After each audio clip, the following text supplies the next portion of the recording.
السلام علیکم ورحمۃ اللہ وبرکاتہ۔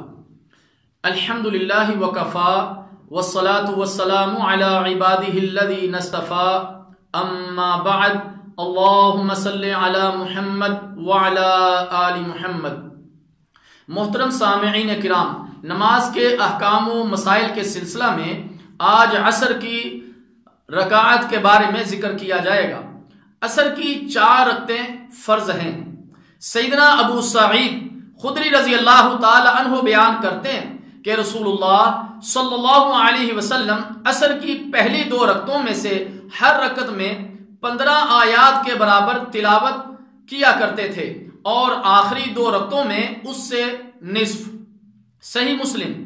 عصر کے فرضوں سے پہلے 4 سنتوں کی بڑی فضیلت بیان ہوئی ہے۔ پیارے نبی صلی اللہ علیہ وسلم نے ارشاد فرمایا، رحم اللہ امرأن صلی قبل العصر 4، سنن ابی داؤد۔ اللہ تعالیٰ اس شخص پر رحم فرمائے جو عصر سے پہلے 4 رکعت پڑھے۔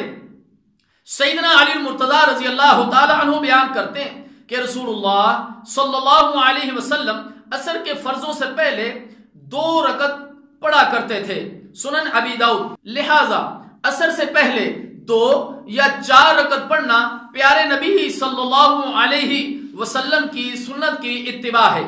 عصر کے فرضوں کے بعد بھی 2 سنتیں ثابت ہیں۔ بی بی سیدہ عائشہ الصدیقہ رضی اللہ تعالی عنہ بیان کرتی ہیں کہ رسول اللہ صلی اللہ علیہ وسلم نے 2 رکعتوں یا کہا کہ 2 نمازوں کو کبھی نہیں چھوڑا، نہ تنہائی میں نہ لوگوں کی موجودگی میں۔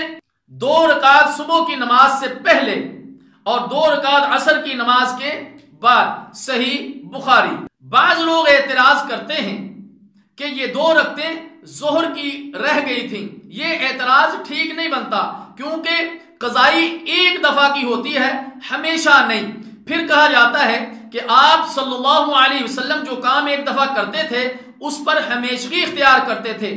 یہ بات بھی ٹھیک نہیں، کیونکہ آپ صلی اللہ علیہ وسلم کی اور بھی کئی نمازیں قضا ہوئی تھیں تو پیارے نبی صلی اللہ علیہ وسلم نے ان کی ایک بار ہی قضا کی، ہمیشہ نہیں کی۔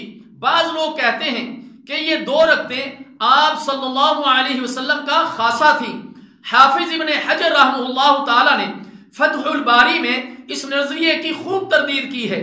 ایک اعتراض یہ بھی کیا جاتا ہے کہ عصر کے بعد نماز پڑھنے سے منع کیا گیا ہے، تو جواب یہ ہے کہ جس طرح اس حکم سے نماز جنازہ اور سببی نمازیں وغیرہ مستثنا ہیں، اسی طرح یہ 2 رکعتیں بھی مستثنا ہیں، کیونکہ پیارے نبی صلی اللہ علیہ وسلم نے انہیں پڑھا ہے اور آپ پڑھا کرتے تھے، واللہ عالم۔